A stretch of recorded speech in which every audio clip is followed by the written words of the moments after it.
vez más. Qué gusto poder estar otra vez aquí en la casa del Señor, como un pueblo congregado, reunidos para celebrar su nombre. Creo que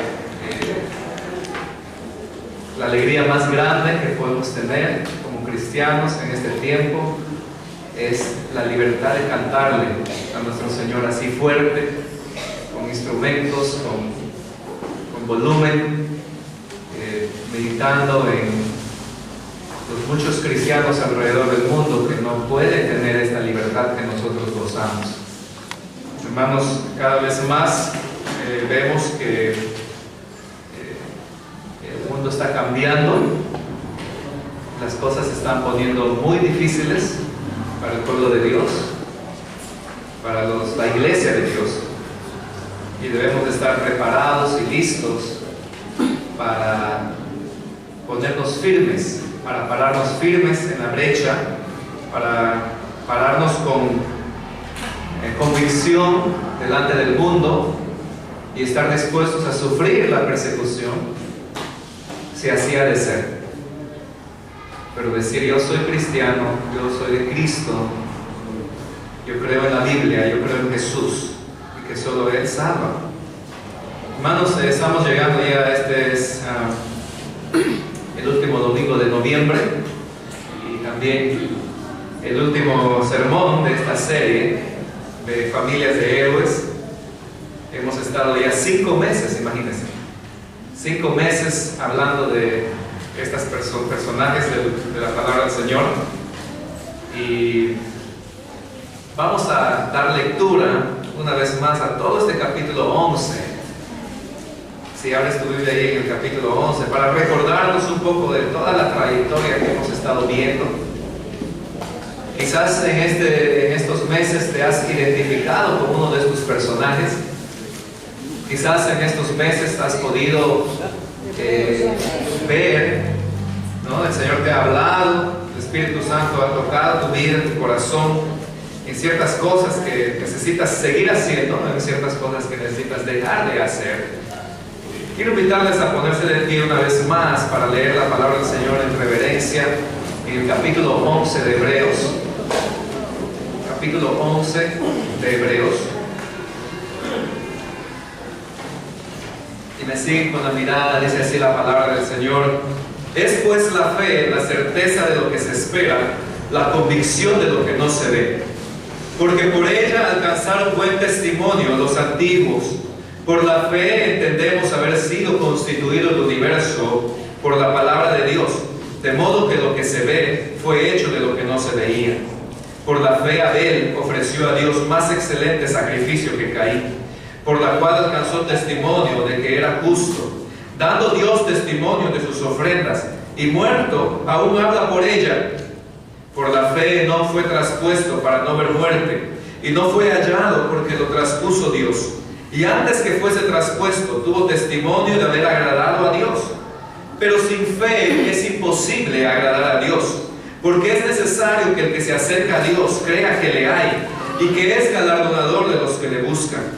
Por la fe Noé, cuando fue advertido por Dios acerca de cosas que aún no se veían, con temor preparó el arca en que su casa se salvase, y por esa fe condenó al mundo, y fue hecho heredero de la justicia que viene por la fe. Por la fe Abraham, siendo llamado, obedeció para salir al lugar que había de recibir como herencia, y salió sin saber a dónde iba. Por la fe habitó como extranjero en la tierra prometida, como en tierra ajena, morando en tiendas con Isaac y Jacob, coherederos de la misma promesa.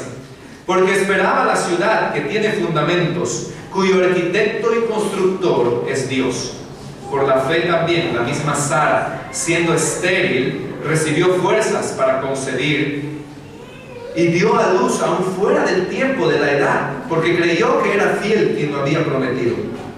Por lo cual también de uno, y ese ya casi muerto, salieron como las estrellas del cielo en multitud, y como la arena innumerable que está a la orilla del mar. Conforme a la fe murieron todos estos sin haber recibido lo prometido, sino mirándolo de lejos y creyéndolo y saludándolo y confesando que eran extranjeros y peregrinos sobre la tierra. Porque los que esto dicen claramente dan a entender que buscan una patria, Pues si hubiesen estado pensando en aquella de donde salieron, ciertamente tenían tiempo de volver, pero anhelaban una mejor, esto es celestial. Por lo cual Dios no se avergüenza de llamarse Dios de ellos, porque les ha preparado una ciudad. Por la fe Abraham, cuando fue probado, ofreció a Isaac, y el que había recibido las promesas ofrecía a su unigénito, habiéndosele dicho: en Isaac te será llamada descendencia, pensando que Dios es poderoso para levantar aún de entre los muertos, de donde en sentido figurado también lo volvió a recibir. Por la fe bendijo Isaac a Jacob y a Esaú respecto a cosas venideras. Por la fe Jacob, al morir, bendijo a cada uno de los hijos de José y adoró apoyado sobre el extremo de su bordón. Por la fe José, al morir, mencionó la salida de los hijos de Israel y dio mandamiento acerca de sus huesos. Por la fe Moisés, cuando nació, fue escondido por sus padres por 3 meses, porque le vieron niño hermoso y no temieron el decreto del rey. Por la fe Moisés, hecho ya grande, rehusó llamarse hijo de la hija de Faraón, escogiendo antes ser maltratado con el pueblo de Dios, que gozar de los deleites temporales del pecado, teniendo por mayores riquezas el vituperio de Cristo que los tesoros de los egipcios, porque tenía puesta la mirada en el galardón. Por la fe dejó a Egipto, no temiendo la ira del rey, porque se sostuvo como viendo al invisible. Por la fe celebró la Pascua y la aspersión de la sangre, para que el que destruía a los primogénitos no los tocase a ellos. Por la fe pasaron el mar rojo como por tierra seca, e intentando los egipcios hacer lo mismo, fueron ahogados. Por la fe cayeron los muros de Jericó, después de rodearlos 7 días. Por la fe Rahab, la ramera, no pereció juntamente con los desobedientes, habiendo recibido a los espías en paz. ¿Y qué más digo? Porque el tiempo me faltaría contando de Gedeón, de Barak, de Sansón, de Jefté, de David, así como de Samuel y de los otros profetas, que por fe conquistaron reinos, hicieron justicia, alcanzaron promesas, taparon bocas de leones, apagaron fuegos impetuosos, evitaron filo de espada, sacaron fuerzas de debilidad, se hicieron fuertes en batallas, pusieron en fuga ejércitos extranjeros.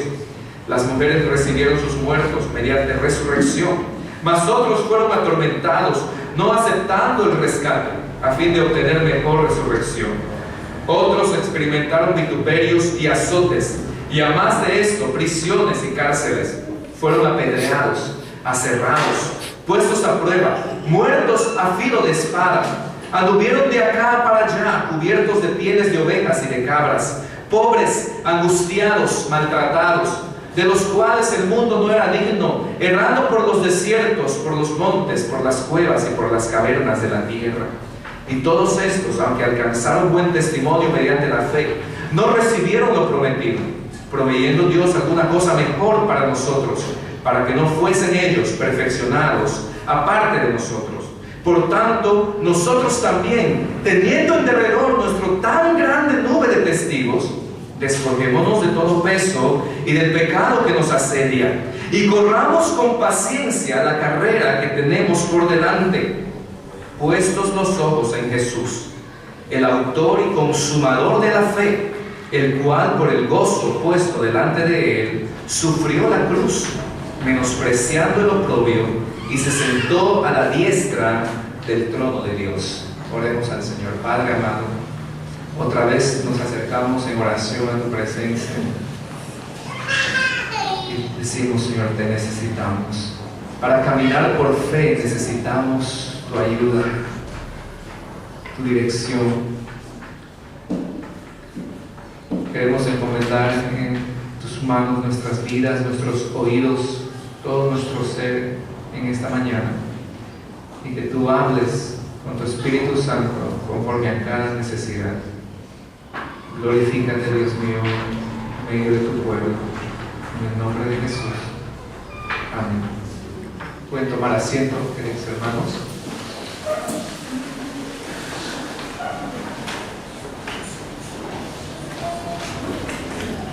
Creo que el capítulo 12, al menos el principio, está muy ligado a lo que acabamos de leer en el capítulo 11. porque todo lo que el capítulo 11 habla son ejemplos de personajes de la Biblia que han corrido la carrera de la fe antes que nosotros. Y ahora el escritor de Hebreos nos dice en el capítulo 12 que nos corresponde a nosotros, en este tiempo, en el año 2015, hoy día, usted y yo, 29 de noviembre del 2015, nos toca correr esta carrera, continuar puestos los ojos en Jesús, teniendo en derredor nuestro toda esta gran nube de testigos. Y hermanos, estos testigos no se limitan a los nombres que se han mencionado. El autor dice en el versículo 32, ¿y qué más digo? Me faltaría tiempo para mencionar de este. Y no solo ellos, sino aquellos que han corrido después, y profetas, y siervos de Dios. En los primeros siglos de nuestra era, cuando la iglesia fue grandemente perseguida, siglos más adelante, siglos XIV, siglos XV, también con la formación de lo que llamamos la Santa Inquisición. Pero tú puedes ir al Museo de la Inquisición aquí en Lima y ver un ejemplo de las torturas que se realizaban aquí en nuestra ciudad, en Lima, en contra de lo que ellos llamaban los infieles. Muchas personas que no querían aceptar enseñanzas contrarias a la Biblia fueron torturados. Muchos, la Biblia aquí nos dice que fueron apedreados, aserrados, puestos a prueba, muertos a filo de espada. Hay un librito que puedes leer, se llama Los Mártires de Fox, y uno nuevo que ha salido, Los Nuevos Mártires de Fox, que menciona muchas historias de nuestro tiempo, de cristianos que están sufriendo por la causa de Cristo. Y nosotros lo llamamos sufrimiento, pero estos mismos cristianos que decimos que están sufriendo, ellos dicen, no es un sufrimiento, es un honor pasar esto por la causa de Jesús. Amén, amén. Hermanos, todos estos testigos que la palabra del Señor está mencionando son aquellos que nos rodean juntamente con los ángeles y nuestro Señor Jesucristo allá esperándonos. Y el escritor de Hebreos nos dice, corre con paciencia esta carrera que tienes por delante. Pero no puedes correr esta carrera con peso, con pecado. La Biblia nos dice aquí que debemos despojarnos de todo peso y de pecado que nos asedia, y así poder correr la carrera que tenemos por delante, puestos los ojos en Jesús, que es el autor y el consumador de esta fe. Hermano, ¿cómo estás corriendo tu carrera de la fe? Una de las lecciones que llevo en mi corazón de todas estas prédicas que he predicado en estos 5 meses es que la vida de fe se vive un día a la vez. Un día a la vez. Cada día al despertar es una nueva oportunidad que Dios nos da para vivir por fe. Cada día al despertar podemos decirle al Señor en oración, Señor, ayúdame a vivir por fe. Ayúdame a hacer las cosas para ti. Es que no sabemos lo que va a pasar mañana. No podemos cambiar lo que pasó ayer. Solo podemos vivir hoy. Y hoy tú por fe has decidido estar aquí sentado, escuchando la palabra de Dios, cantando cánticos al Señor. Por fe, hermanos, podemos avanzar día a día. En esta mañana quiero compartir con ustedes acerca de la vida de Samuel, el último nombre que se menciona. Un hombre de fe. Pero para entender otra vez la vida de este hombre hay que entender el contexto de su familia. En el año 2001 tuve la oportunidad de viajar al estado de Georgia, en los Estados Unidos. Yo estaba acompañando a otro pastor que me dijo que yo manejara por él, que él no podía ver muy bien.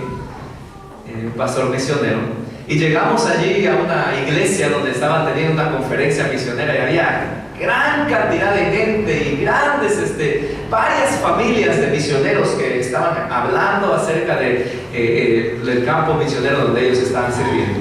Pero en esa ocasión, en el año 2001, tuve la oportunidad de conocer a una familia que tenía 12 hijos.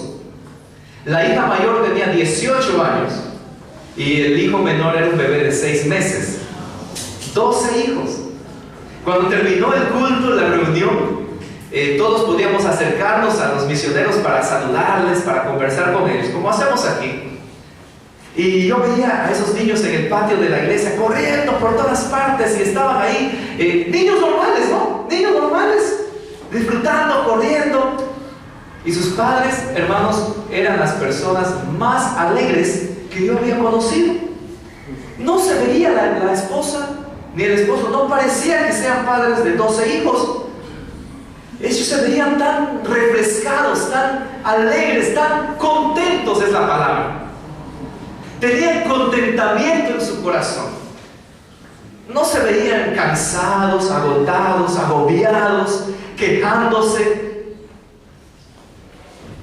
Estaban con alegría y contentamiento en su corazón. Y uno dice, pero tantos hijos y no te cansa. Uno piensa, tantos hijos y no te estresas.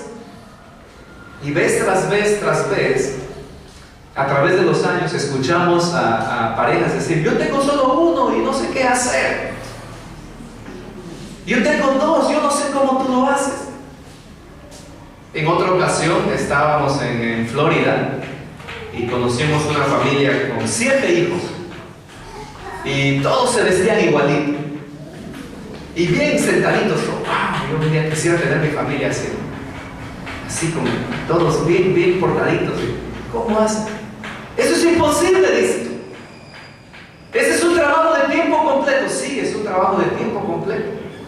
Pero este hermano, con sus 7 hijos, él tenía un trabajo, era un administrador de una fábrica, tenía su trabajo ahí, él llegaba a casa, estaba con su familia y servían al Señor.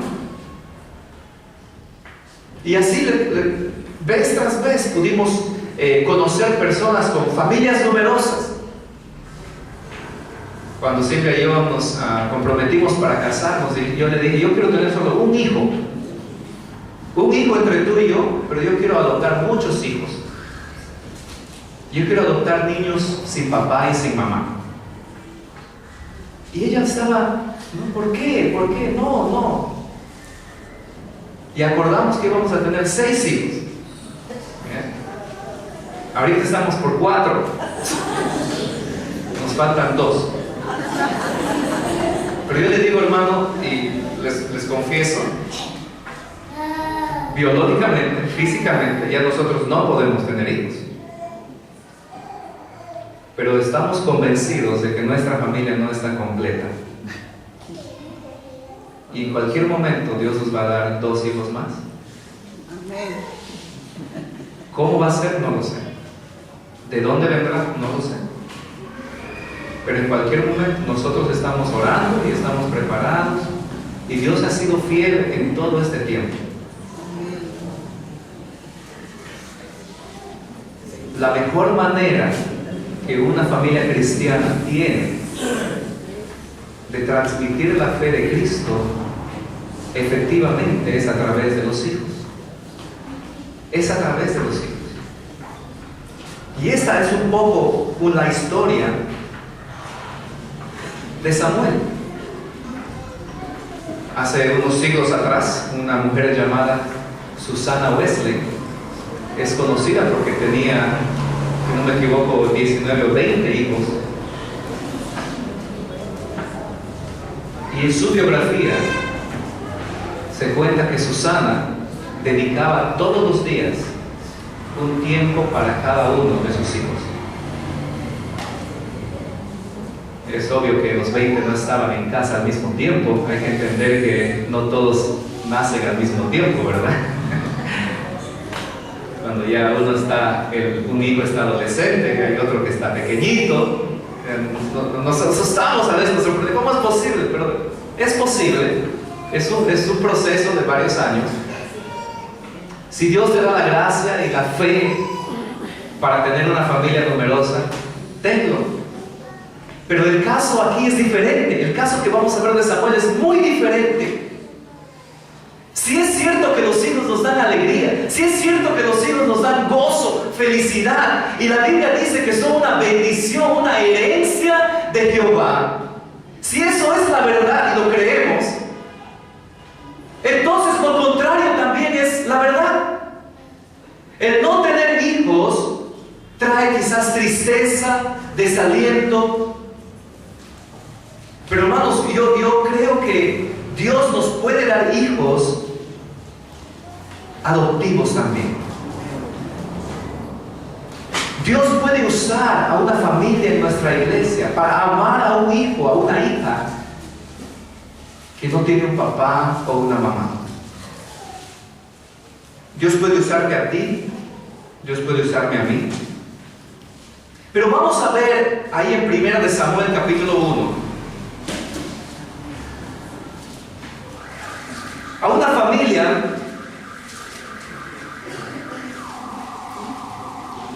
aquí encontramos a Ana llorando porque ella no podía tener hijos. Aquí encontramos a Ana afligida, triste. La palabra del Señor nos dice que en 1 de Samuel capítulo 1 hubo un varón de Ramataim, de Sofim, del monte de Efraín, que se llamaba Elcana, hijo de Joram, hijo de Eliú, hijo de Tou, hijo de Suf, efrateo. Y tenía él dos mujeres. El nombre de una era Ana y el de la otra Penina. Y Penina tenía hijos, mas Ana no los tenía. Y esta historia es muy parecida a la historia de Jacob. Hemos hablado la semana pasada que no es el plan de Dios, no es la voluntad de Dios que las familias tengan dos esposas, los hombres tengan dos esposas, tres esposas, una esposa y un amante. No es el plan de Dios eso. Vez tras vez, a través de la Escritura, encontramos familias de esta clase. Pero el hecho de que haya familias mencionadas así en la Escritura no quiere decir que ese es el plan de Dios. Vez tras vez, a través de la Escritura, vemos que estas familias, compuestas de un hombre con muchas mujeres, trajeron muchos problemas a esa familia. Muchos problemas. Y vemos aquí el caso de Elcana. La Biblia nos dice que él tenía dos esposas. Uno era Ana y el otro era Penina. Versículo 3: y todos los años aquel varón subía de su ciudad para adorar y para ofrecer sacrificios a Jehová de los ejércitos en Silo, donde estaban dos hijos de Elí, Ofni y Fines, sacerdotes de Jehová. Y cuando llegaba el día en que Elcana ofrecía sacrificio, daba a Penina su mujer, a todos sus hijos y a todas sus hijas, a cada uno su parte. Pero a Ana daba una parte escogida porque amaba a Ana, aunque Jehová no le había concedido tener hijos. Y su rival la irritaba, enojándola y entristeciéndola, porque Jehová no le había concedido tener hijos. Así hacía cada año. Cada año. El día que debían, el momento que debían subir a adorar a Dios, el día que debían estar en comunión con el Señor, alabando a Dios, cantándole, teniendo un tiempo de felicidad y alegría, era el día más triste para Ana, la mujer amada de Elcana. Cada año ella anticipaba esta llegada, este día, no de la mejor manera, pero de una manera triste, porque sabía que su rival Penina la irritaría y la molestaría. Versículo 6: y su rival la irritaba enojándola y entristeciéndola, porque Jehová no le había concedido tener hijos.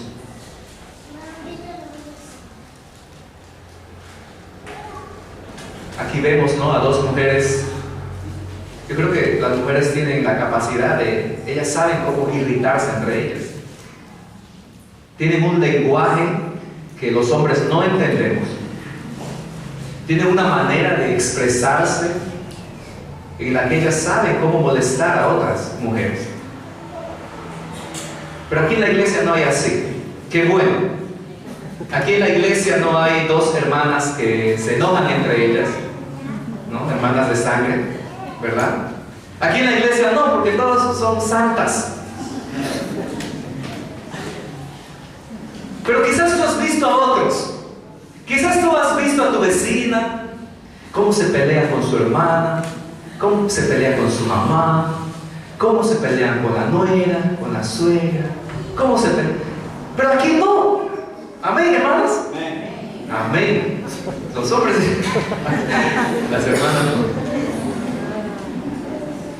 Pero hay una característica de las damas, por más bondadosas que ellas puedan ser, tan cariñosas, el amor de madre puede volverse también en una fuerza mortífera en contra de una enemiga.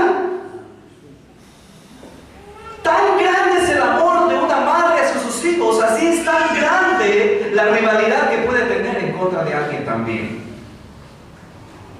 Y este es el caso que vemos entre estas dos mujeres. Como vimos en el caso de las esposas de Jacob, siendo hermanas de sangre que constantemente estaban compitiendo e irritándose la una a la otra. Y aquí vemos que Penina, aquí la llama su rival, la irritaba. Pero ¿cómo la irritaba? Enojándola. Hacía cosas en contra de Ana para que Ana se enojara. Y no solo quería causar enojo en Ana, pero dice la Biblia que también la entristecía. Y le decía palabras, y le hablaba de manera, y le hacía cosas que entristecían a Ana. Y entendemos que eran hechos al propósito. La Biblia nos sigue diciendo, versículo 7, así hacía cada año, cuando subía a la casa de Jehová, la irritaba así, por lo cual Ana lloraba y no comía.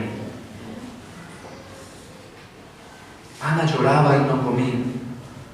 Versículo 8, y Elcana su marido le dijo, Ana, ¿por qué lloras?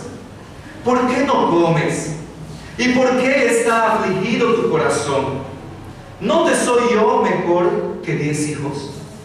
Tanto era el cariño y el amor que Elcana le tenía a Ana, que él la aceptaba así estéril, él la aceptaba así como con sus debilidades, y se preocupaba por ella y le decía, come, no estés triste, no te amo yo tanto.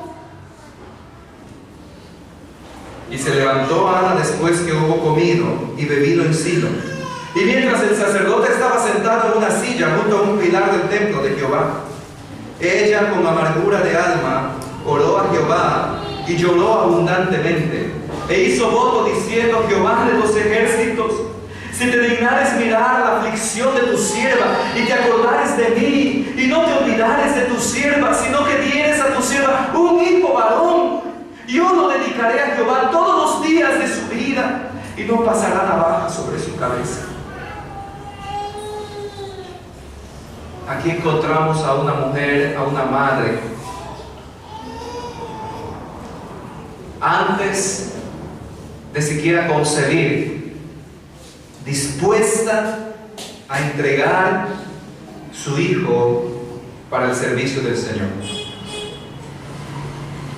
El primer punto para entender la vida de fe de Samuel es entender a su madre piadosa.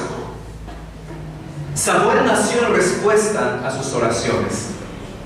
Aquí acabamos de leer del versículo 9 al versículo 11, cómo Ana está llorando y clamando por su hijo, por un hijo.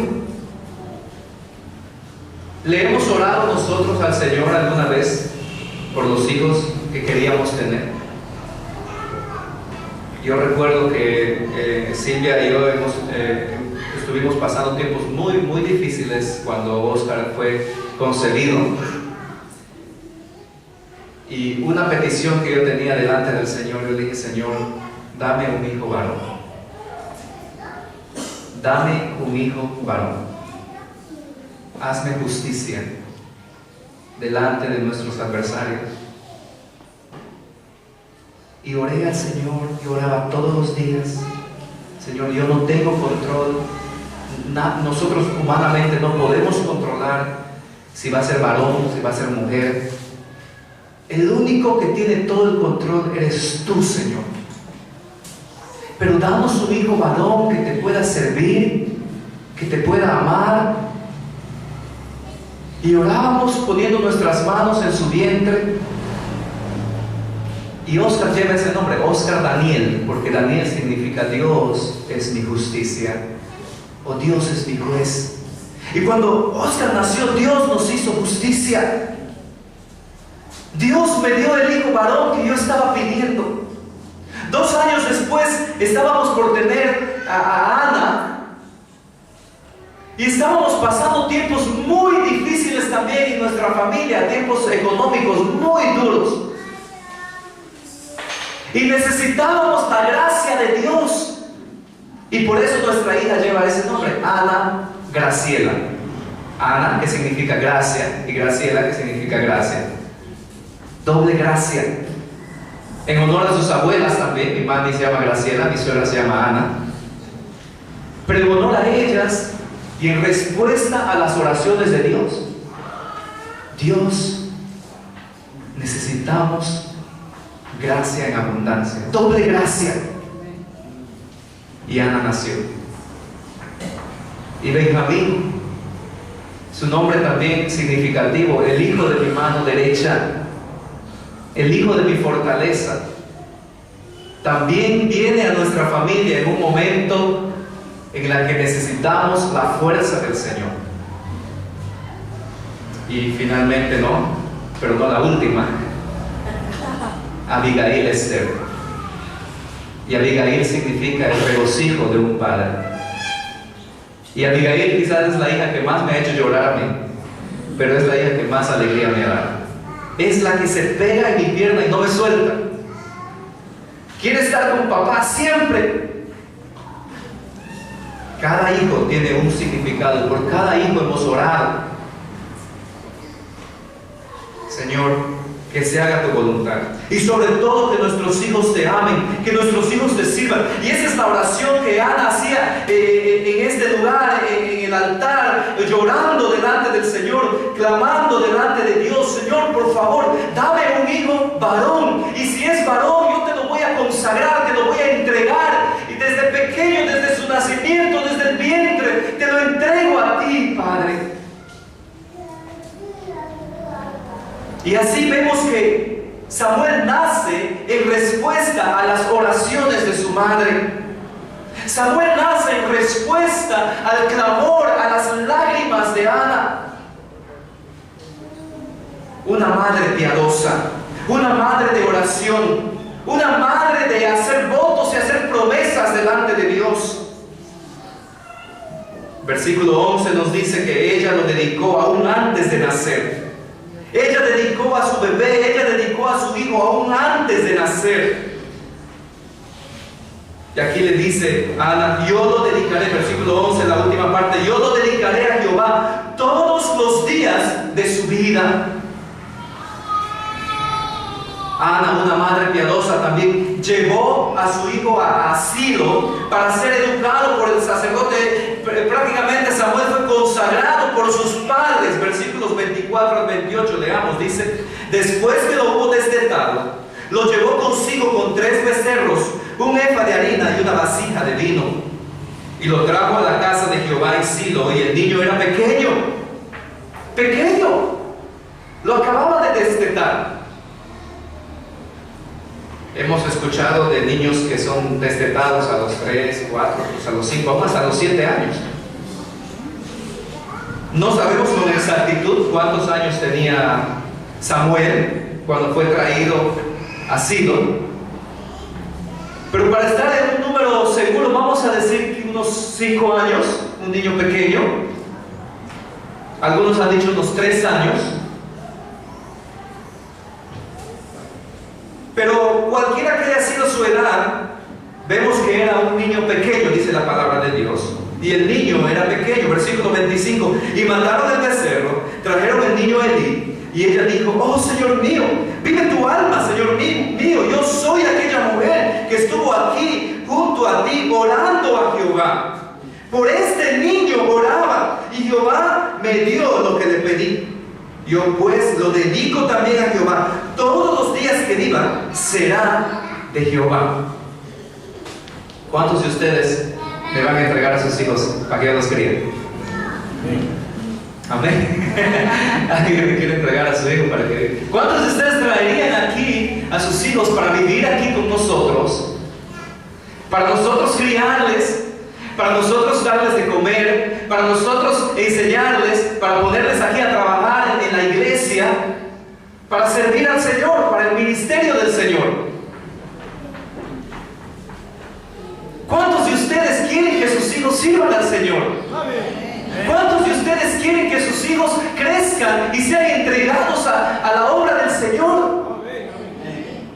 Ya mi padre me está contando de un niño aquí en nuestra iglesia que quiere ser misionero. Y ese niño tiene solo 4 años. 4 añitos, arriba está. Su mamá está aquí sentada, cargando a su hermanito. Pero mi padre me dice, el niño vino y me preguntó: pastor, yo quiero ser como tú, predicador que viaja por todas partes. Y pastor Richard le dice: eso es ser un misionero. Yo quiero ser un misionero entonces, y me voy a casar y voy a tener 3 hijos. Así le dijo el niñito de 4 años. Y ahora estamos orando por ese niño. Un niño pequeñito que ha entendido con la simpleza y la inocencia de un niño que vale la pena servir a Cristo, que vale la pena dedicar su vida para el servicio del Señor, para predicar a otros, para evangelizar, para ir en misiones llevando el evangelio. Él ha entendido que vale la pena casarse. Él ha entendido que vale la pena tener hijos también. Y oramos que ese deseo en su corazón, en su mente de 4 años, no se termine allí. Que no se decepcione cuando crezca y vea otros cometiendo errores. Pero más bien que nosotros podamos dar un buen ejemplo para niños como él. Hermanos, yo creo que para un padre cristiano no hay un gozo más grande que ver a nuestros hijos sirviendo a Cristo. No hay una alegría mayor que ver a nuestros hijos en los caminos del Señor. Pero qué tristeza y qué tragedia es para un padre cristiano cuando ve a sus hijos alejados de los caminos del Señor. Lágrimas se derraman, lágrimas de tristeza, de angustia, al ver a nuestros hijos que una vez escucharon el Evangelio, que una vez participaron de la comunión, viviendo vidas de pecado. Y si tú eres un hijo así, un hijo o una hija pródigo, déjame decirte que muchas lágrimas se derraman por ti. Tu padre y tu madre lloran por ti. Y mientras tienes vida, hay oportunidad de que regreses a la comunión con Cristo. Pero aquí vemos el deseo tan grande de esta mujer, de esta madre, de Ana, de entregar a su hijo. Y yo solo puedo imaginar lo que ella le enseñaba en estos primeros años. Le decía: hijito, ¿no? Tú eres mi único hijo, pero yo te voy a llevar al templo. Y no, ¿qué me diría? No quiero darte, pero te tengo que dar porque te prometí. No creo que era así. Ella le enseñó con expectativa a Samuel que él tenía que ir a vivir allí, que él iba a servir a Dios, que servir a Dios era algo grande, era la mejor tarea que podía haber. Y por estos pocos años que ella tuvo para criarlo, 3 años, 5 años, ella implantó en su corazón esta semilla que creció en Samuel en ser un gran hombre de Dios, un hombre de fe. Y la misma pregunta nos hacemos a nosotros: ¿estamos nosotros aprovechando el tiempo como padres para implantar, para sembrar la semilla del Evangelio en nuestros hijos pequeños? ¿O es que los niños no entienden Sí, los niños entienden. Los niños entienden cuando ven a su papá orar. Los niños entienden cuando ven a la mamá leer la Biblia. Los niños entienden cuando ven a los padres con alegría alistándose para ir a la comunión en la iglesia. Los niños entienden cuando los padres oran juntos. Los niños pequeños. ¿Estás enseñando los cánticos de la fe a tus hijos? ¿Estás orando con tus hijos? ¿Estás leyéndoles la palabra del Señor? ¿Estás diciéndoles que sí vale la pena servir a Cristo? Hermanos, que el servir a Cristo en nuestros hijos no sea una opción. Que cuando ellos lleguen a los 15, 16 años, cuando están para terminar la secundaria, no estén pensando, ¿qué estudiaré? ¿Seré esta profesión? ¿Seré esta profesión? O si no entro a la universidad, ya pues me iré a estudiar para servir a Cristo. Es la última opción, es una opción. Que no sea así, más bien que servir a Cristo sea la mejor opción. O la única opción. Y si Dios quiere usar a nuestros hijos como médicos, como abogados, como ingenieros, que así sea. Pero que ellos sepan que así están sirviendo a Cristo. No por ganar mucho dinero, no por tener mucho poder, mucha fama, pero porque ese es el medio en que Dios les está llamando a servirle. Que el servicio a Cristo sea en nuestros hijos la única opción, la mejor opción.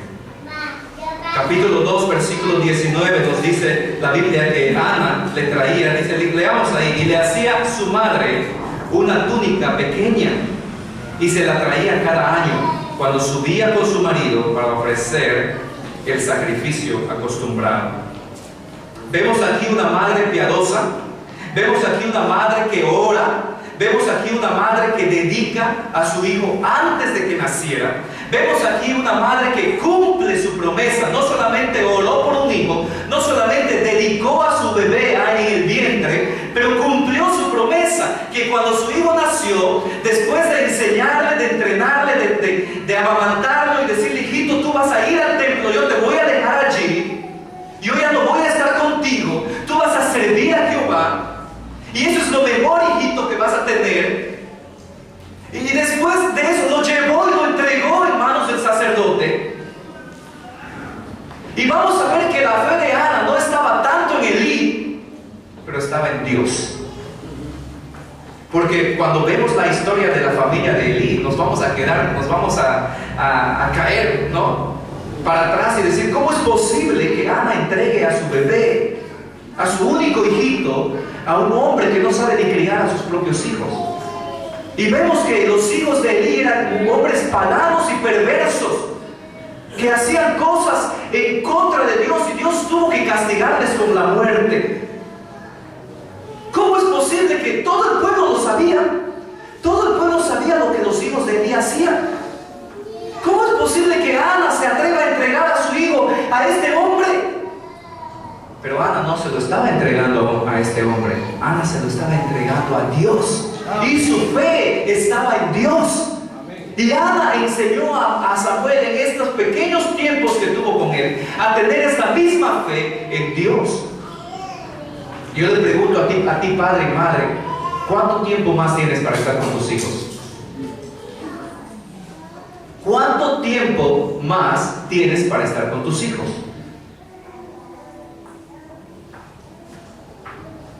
Quizás tengas a tus hijos por 1 año, 2 años, no sé, pero el tiempo que tienes es hoy.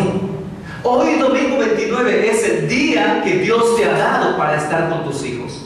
Hoy es el día en que tú debes salir de esta reunión, debes llegar a casa, debes abrazar a tus hijos, debes orar con ellos, debes decirles que vale la pena servir al Señor y que el deseo más grande de tu corazón es que ellos amen a Cristo, sirvan a Cristo, teman a Jehová de los ejércitos. Porque solamente tienes hoy para vivir con ellos. Mañana puedes tú pasar a la eternidad, o mañana tus hijos podrían irse.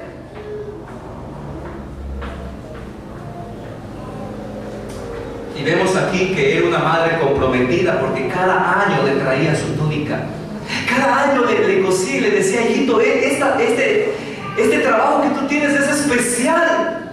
Y yo soporto, yo apoyo, yo voy a cuidarte cada año que yo vengo con tu papá. Vamos a hacer esto.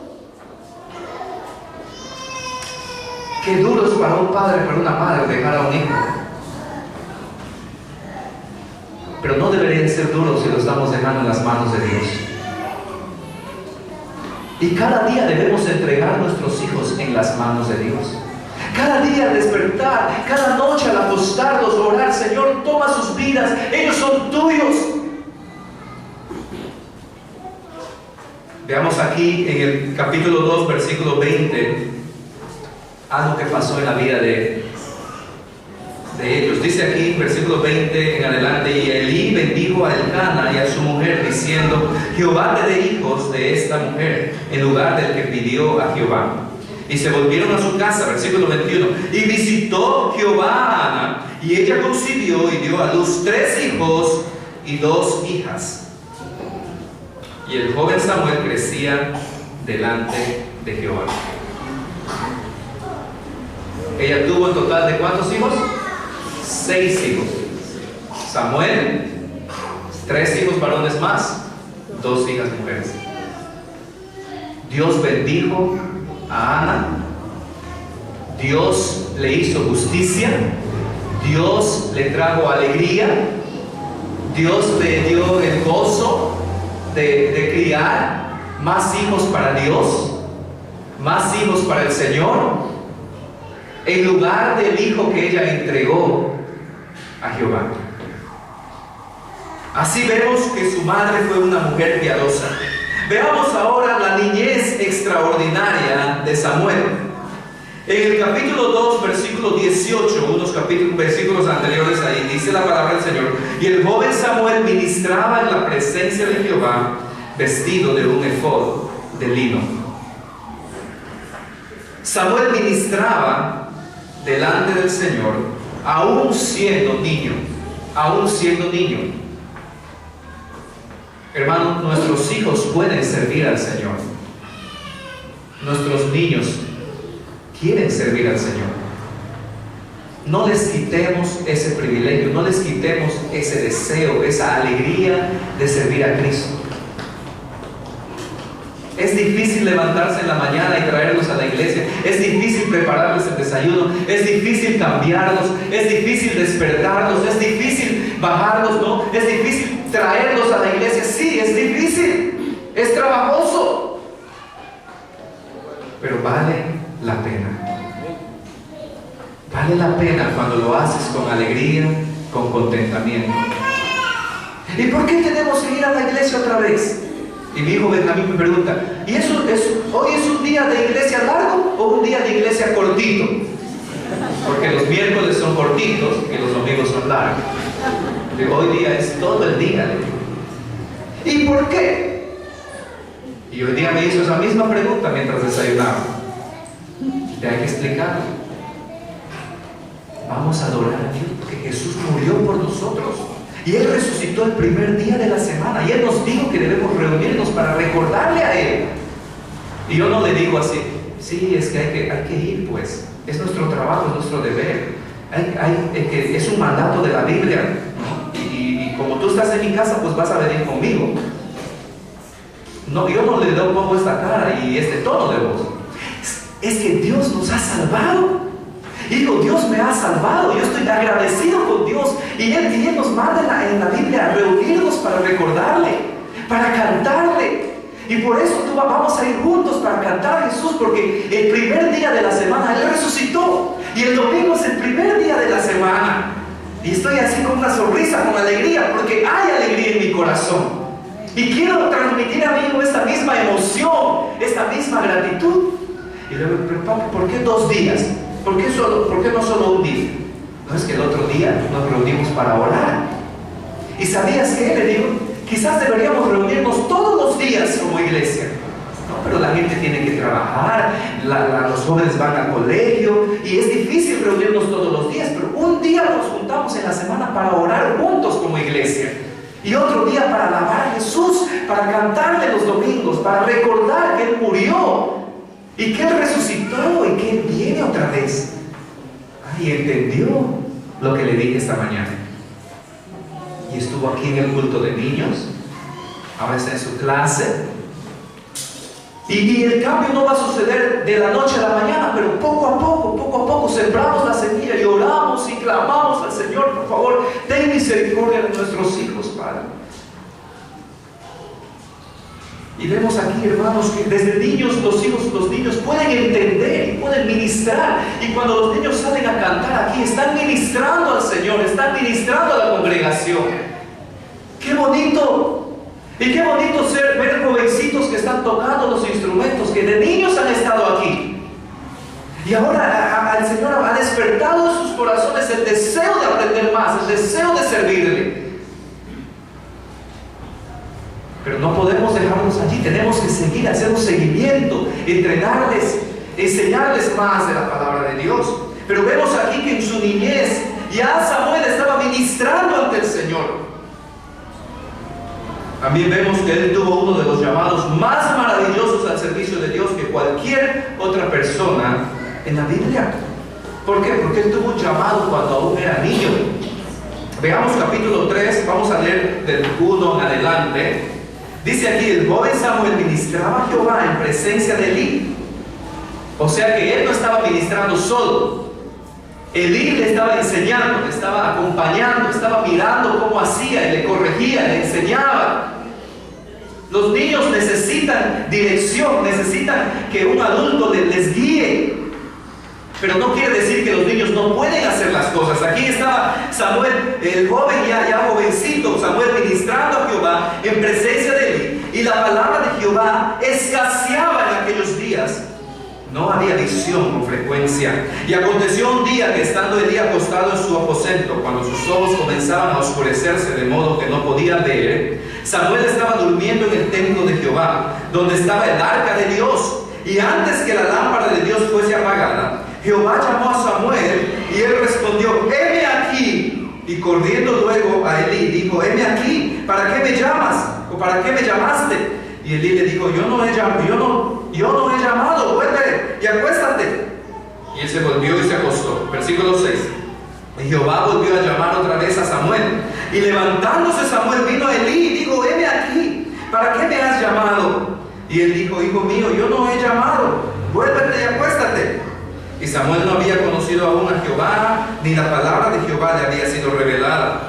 Jehová pues llamó a la tercera vez a Samuel, y él se levantó y vino a Elí y dijo: heme aquí, ¿para qué me has llamado? Entonces entendió Elí que Jehová llamaba al joven. Vea aquí la actitud de Samuel: niño, joven, un adolescente.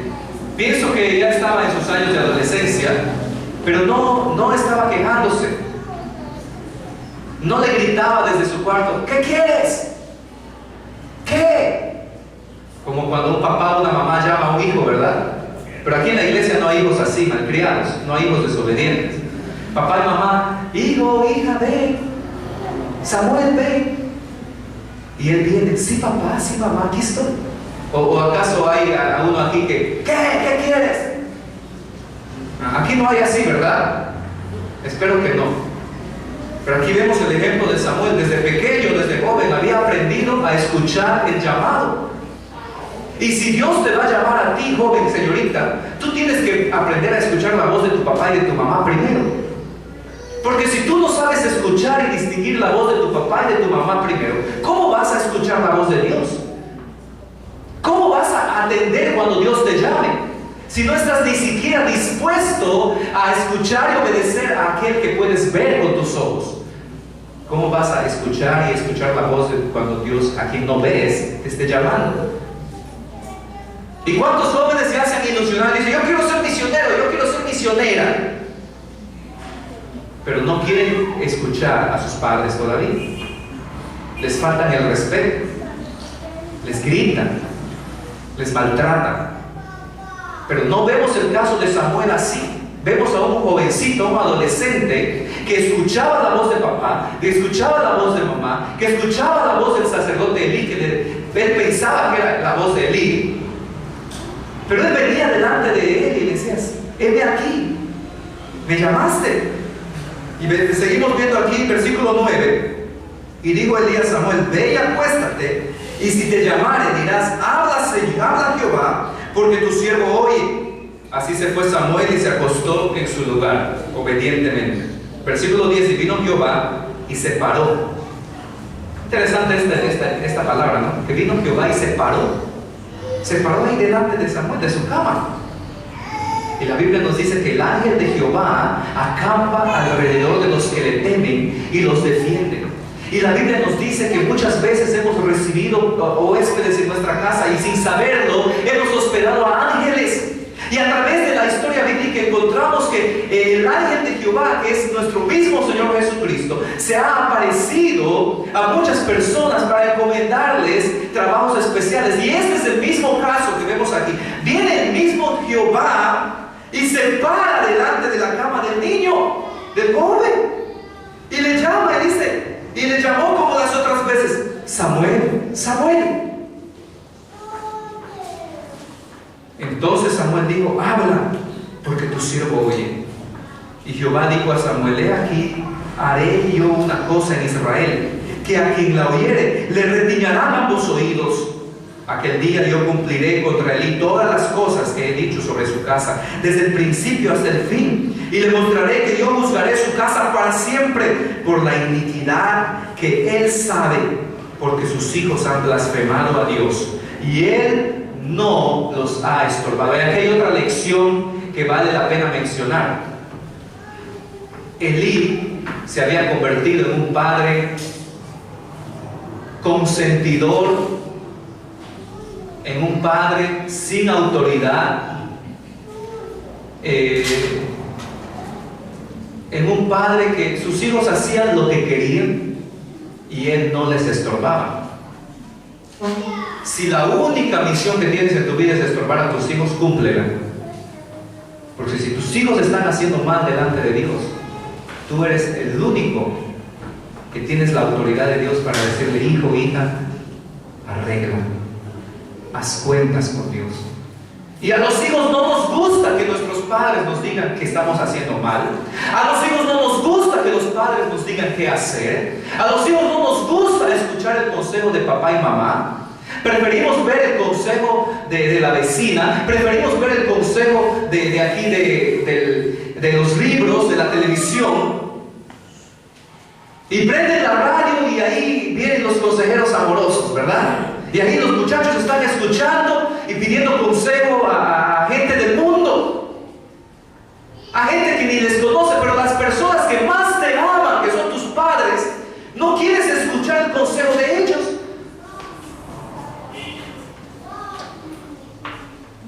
Y aquí vemos que Elí no había estorbado a sus hijos, no los había corregido, no los había castigado. Y Dios iba a castigar a los hijos de Elí porque él no hizo su papel. Hermanos, y muchas veces podemos ser igual, podemos llegar a ser padres demasiado consentidores. Tenemos solamente un tiempo limitado para corregir a nuestros hijos. Por fe debemos agarrarles, hablarles: hijo, has dicho una mentira, o has contestado, has hecho mal, has desobedecido, ven aquí, vamos a hablar. Eso es pecado delante de Dios. ¿Y porque es pecado delante de Dios te tengo que castigar? No me pegues, por favor, perdón. No, yo te voy a castigar. Inclínate, vamos a bajarte del pantalón, en las nalgas te voy a dar fuerte para que sientas que el pecado duele. Pero cuando son pequeños, no hay que castigarles, no. O no se venden, no, los estás maltratando. Y cuando crecen más es más difícil o hasta imposible corregir las mañas de los niños. Porque se cree que el niño forma su carácter y su personalidad en los primeros 5 años de vida. Y si tú no ayudas a ese niño a corregir, a instruirle, a decirle: esto es el bien, esto es el mal, aquí vamos a hacer nuestra familia así, así se trata a las personas, así se contesta papá, así se contesta mamá. Ese niño va a cumplir 6, 7, 8 años, cuando menos te das cuenta ya va a ser un adolescente y ya no te va a escuchar. El tiempo pasa así. Dedica tu tiempo, padre cristiano, a criar hijos que temen al Señor. Dedica tu tiempo, padre cristiano, madre cristiana, a orar con tus hijos, a leer la palabra del Señor. Ya cuando tus hijos crecen y se vuelven adultos, ellos tomarán su propia decisión. Ya cuando tus hijos dicen, bueno, ya yo me voy, yo voy a hacer mi propia vida, tú por fe encomiéndalos delante del Señor. Dice, Señor, delante de ti yo ya hice lo que tú me mandaste. Cumple ahora tu parte, Padre. Y los entregas en las manos del Señor. Porque vez tras vez hemos visto hijos rebeldes que crecen y salen del hogar después de haber crecido en una familia que ama y teme al Señor. Pero la semilla está sembrada allí. Y cada uno vamos a dar cuenta por nuestros actos. Y lo único que queda a este padre es llorar y orar delante del Señor. Pero mientras están en tu casa, mientras están bajo tu cuidado, tienes el deber de criarles y de corregirles. No pases por alto sus malcriadeces, no pases por alto sus malos comportamientos, no pases por alto cuando estos niños gritan o hacen sus pataletas. Tómalo con amor, con cuidado, corrígelo, llévalo a un lugar privado. Muchas veces vas a estar en el mercado haciendo compras y el niño va a estar pataleando. Deja tu compra, vuelve a tu casa, corrígelo. Que el niño entienda que eso es algo serio.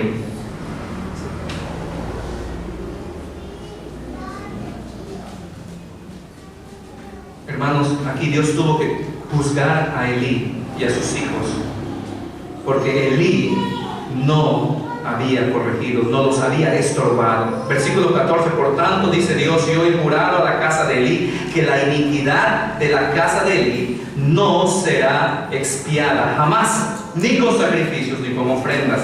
Y Samuel estuvo acostado hasta la mañana y abrió las puertas de la casa de Jehová, y Samuel temía descubrir la visión a Elí. Llamando pues Elí a Samuel, le dijo, hijo mío Samuel, y él respondió, heme aquí otra vez. Y Elí dijo, ¿qué es la palabra que te habló? Te ruego que no me la encubras. Así te haga Dios y aún te añada si me encubres palabra de todo lo que habló contigo.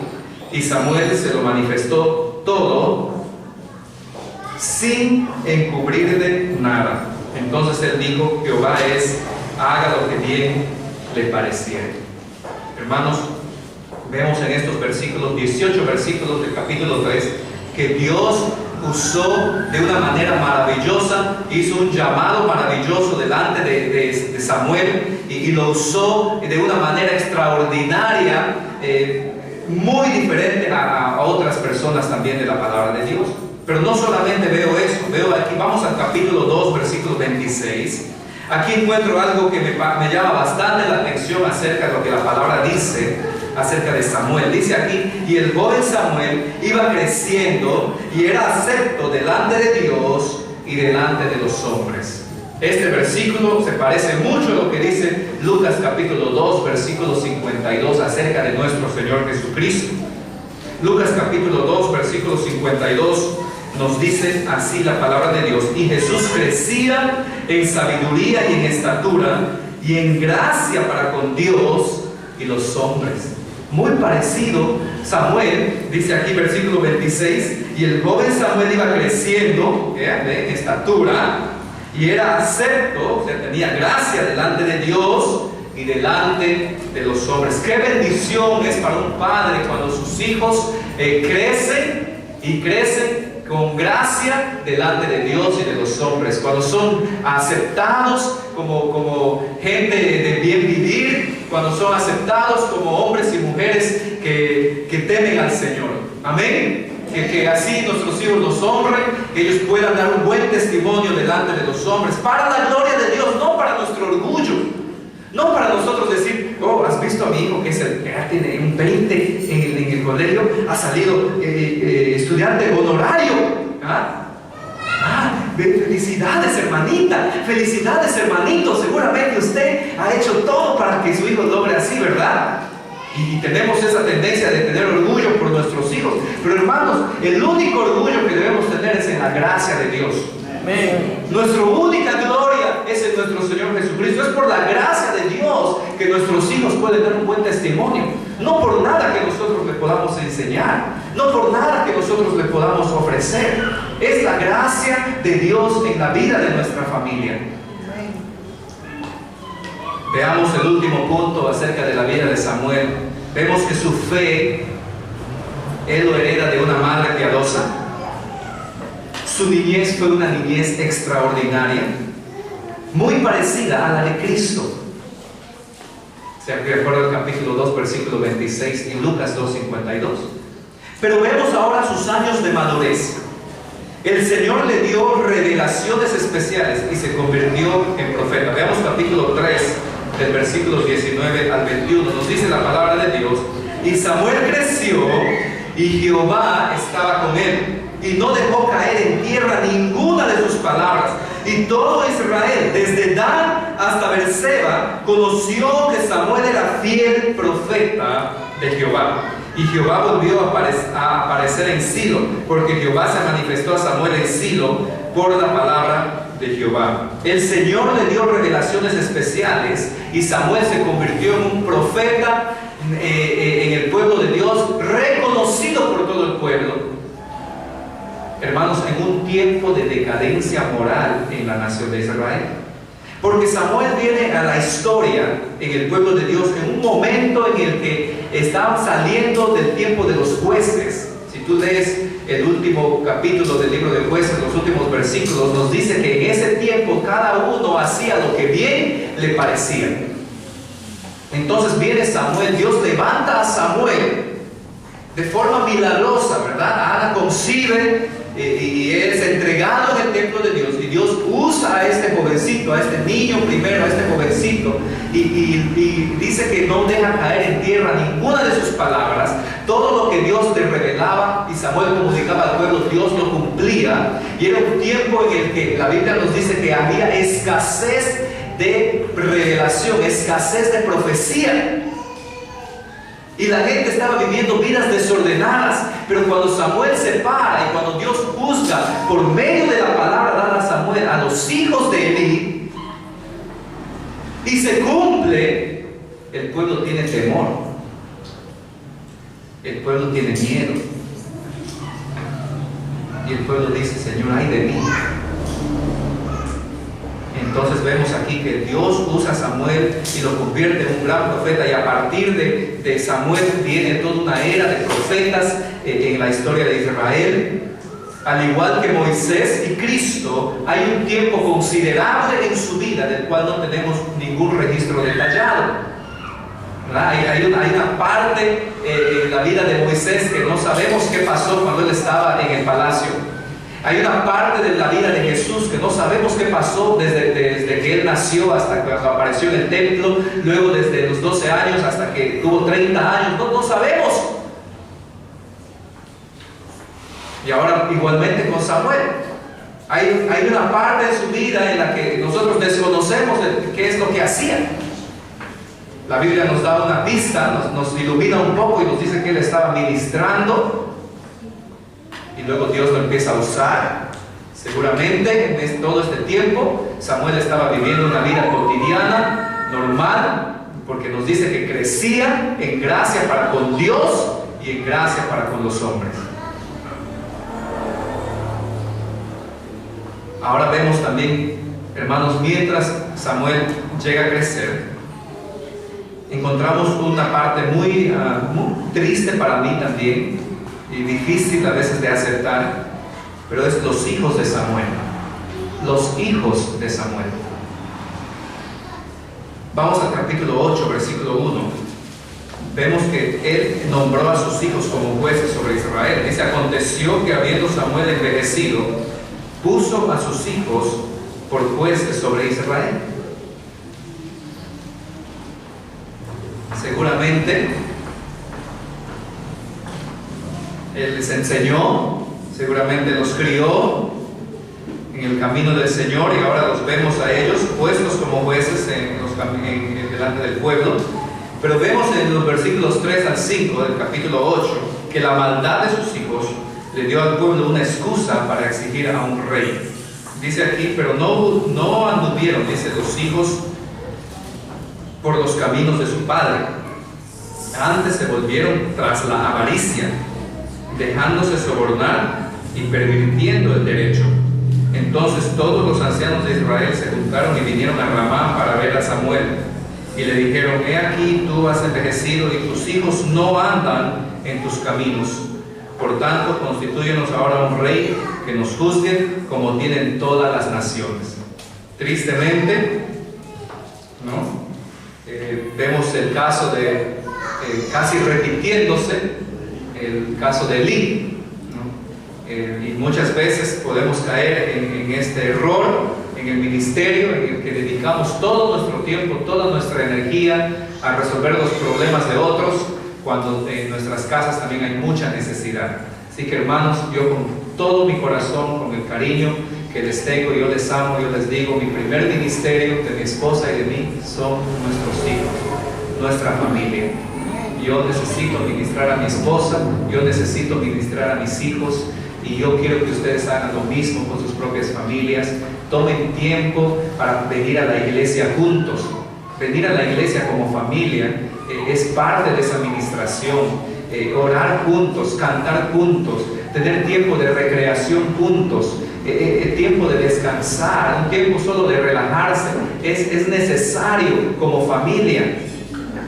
Y yo les digo, hermanos, aquí en nuestra iglesia, mi padre, el pastor Richard, les ha enseñado que los días lunes es un día para la familia del pastor. Pero muchas veces el teléfono está sonando y los problemas no faltan. Y de veras, nosotros, si podemos, atendemos. Pero queremos que también ustedes puedan tener un tiempo con sus familias, así como nosotros. Es necesario que nosotros ministremos a nuestros hijos para poder ministrar a la iglesia del Señor con más efectividad. Porque si mis hijos no aprenden a amar al Señor, si mis hijos no aprenden a respetar el culto del Señor, no tenemos ninguna autoridad para pararnos delante de ustedes y enseñarles cómo hacer lo que el Señor manda. Necesitamos sus oraciones, necesitamos, hermanos, su ayuda. Somos una familia en el mismo equipo, en el lado del Señor. Necesitamos ayudarnos unos a otros. Así que si yo un día me acerco a usted también y le digo: hermano, mira a tu hijito, mira a tu hijita, cómo está, ¿no? Acéptalo en el nombre del Señor, oremos juntos, lloremos juntos si es necesario. Y igualmente haré yo con ustedes, si ustedes se acercan, ¿no? Y quieren ayudarnos en este aspecto.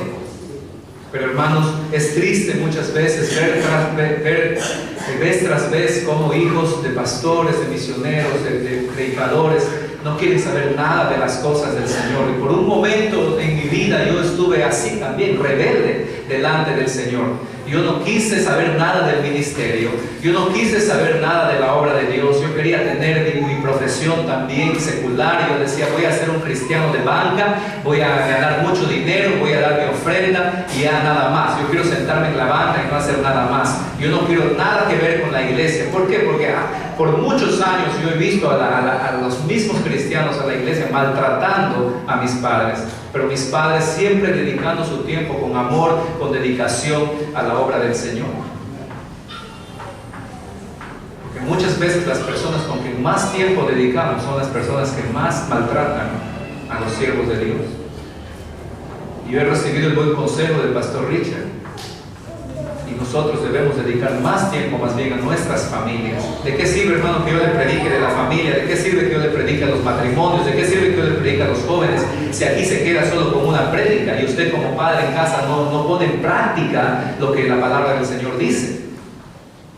No sirve de nada si este entra por un oído y sale por el otro oído. Hay que poner en práctica en casa. Aquí les estamos predicando el consejo del Señor, estamos predicándoles la palabra de Dios, el ejemplo que vemos de los hombres y mujeres de fe. A pesar de sus errores, Samuel es considerado un héroe de la fe. A pesar de sus errores, vemos aquí que sus hijos llegaron a ser hombres avaros, hombres egoístas, o jueces, dice que se dejaban comprar por el pueblo. Y venía la gente con una disputa y venían ahí peleándose por un asunto y por abajo le pagaban, ¿verdad? A ver, ayúdame, hazlo a mi favor. Y no es el caso que vivimos hoy en día en nuestro país. No tenemos en nuestras cortes jueces injustos y corruptos, policías injustos, policías corruptos. ¿De dónde vienen esas prácticas, hermanos?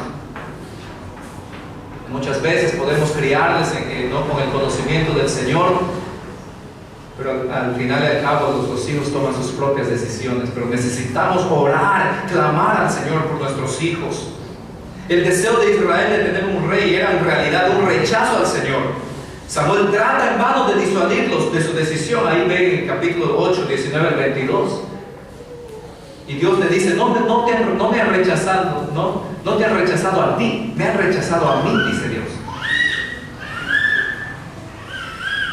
Hermanos, a pesar de todo el mal testimonio que los hijos de Samuel dieron, vemos en el capítulo 12, ya para terminar, capítulo 12, versículos 1 al 5, que Samuel convoca al pueblo para ser testigos de su propia integridad.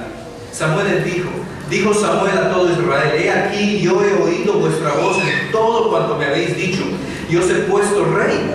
Ahora pues, he aquí vuestro rey va delante de vosotros.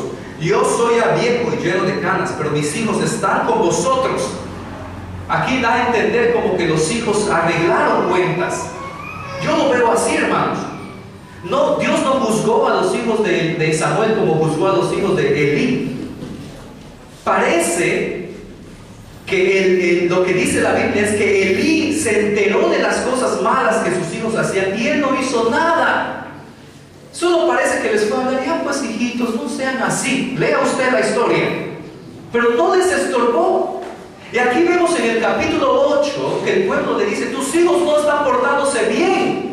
Y ahora los encontramos en el capítulo 12 siendo mencionados otra vez por su padre. Y les dice: mira, he aquí, pues, versículo 2: he aquí vuestro rey va delante de vosotros. Yo ya soy viejo, lleno de canas, pero mis hijos están con vosotros. Mis hijos todavía están aquí.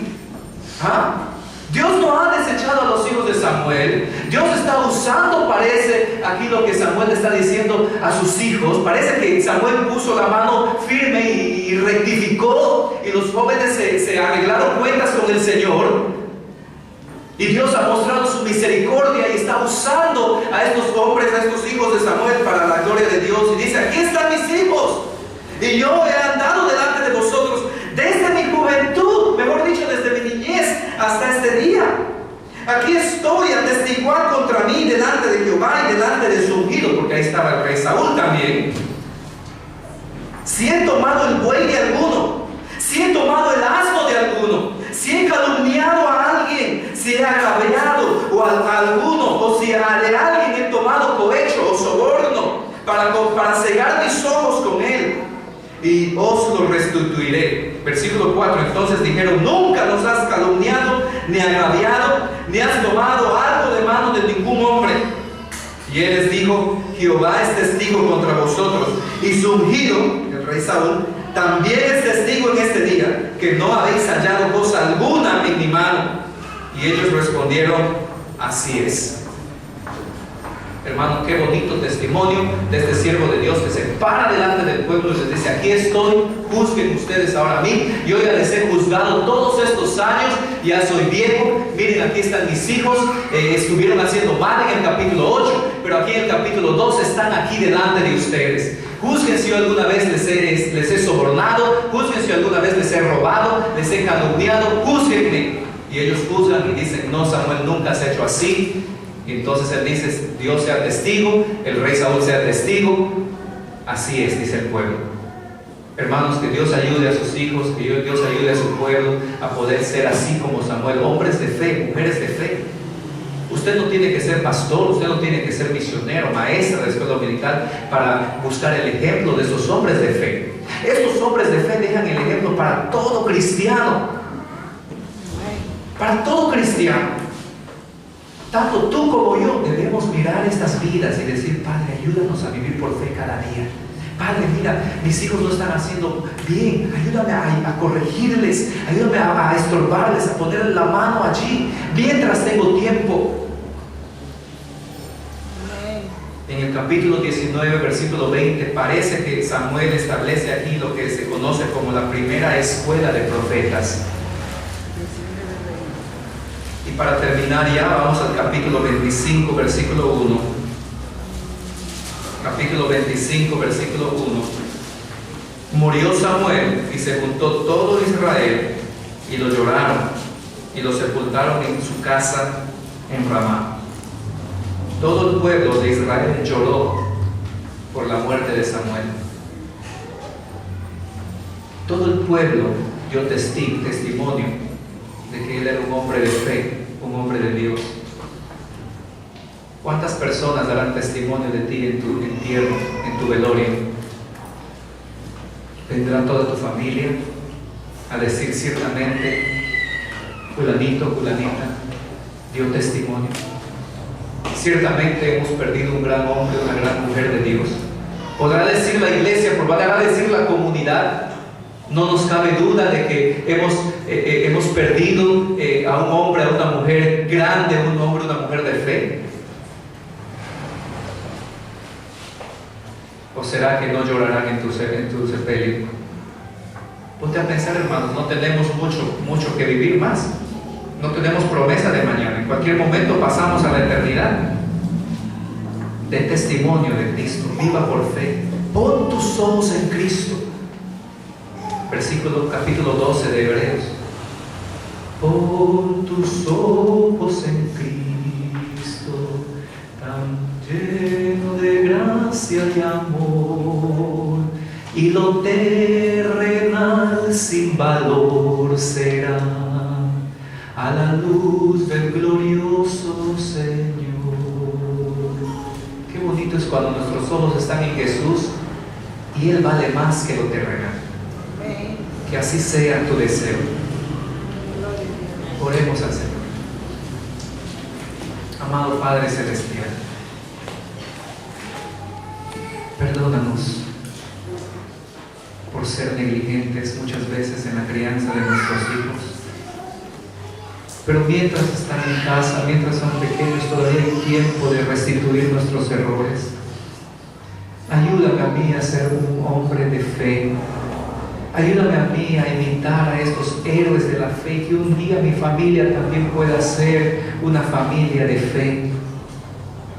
Ayuda a mis hermanos, a mis hermanas a poder criar a nuestros hijos, a imitar la historia de Ana, la historia de Samuel, y poder ver tu mano de gracia y de misericordia en nuestros hijos.